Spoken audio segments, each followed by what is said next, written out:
আচাৰ্য চাণক্যৰ নীতি নিয়মে আজিও সমাজ আৰু পৰিয়ালত জীৱন যাপনৰ পদ্ধতি শিকায়।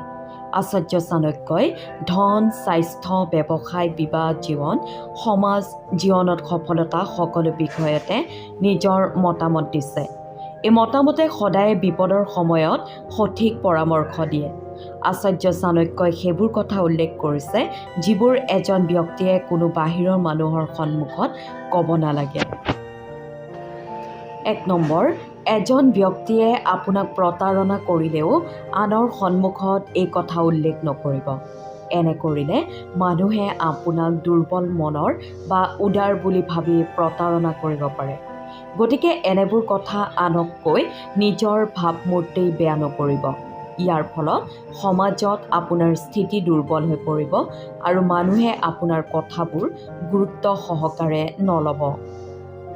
2 নম্বৰ, আচাৰ্য চাণক্যই কৈছে যে যদি কাৰোবাৰ পত্নীৰ বেয়া গুণ আছে বা পত্নীয়ে আপোনাৰ লগত কাজিয়া কৰে, তেন্তে এই সকলোবোৰ কথা আনক নক'ব।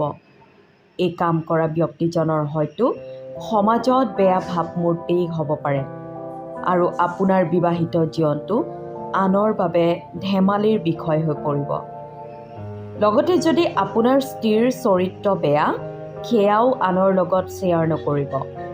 যদি আপুনি এই কথা আনৰ আগত শ্বেয়াৰ কৰে, তেনেহ'লে মানুহে সুযোগ ল'বলৈ চেষ্টা কৰিব। 3 নম্বৰ, আচাৰ্য চাণক্যৰ মতে ব্যৱসায়ত যদি কোনো ব্যক্তিয়ে ধন হেৰুৱায়, তেন্তে তেওঁ কেতিয়াও আনৰ সন্মুখত উল্লেখ কৰা উচিত নহয়। এনে কৰিলে আপোনাৰ বিৰোধীয়ে আপোনাক দুৰ্বল বুলি ভাবি আধিপত্য বিস্তাৰ কৰিব পাৰে আৰু আনে আপোনাক অসাৰ বুলি ভাবি আপোনাৰ পৰা আঁতৰি থাকিব। সেয়েহে আপোনাৰ লোকচানৰ কথা কাকো নক'ব। লগতে আপোনাৰ আৰ্থিক অৱস্থাৰ কথাও কাকো উল্লেখ নকৰিব। সেয়াও ঠিক নহয়।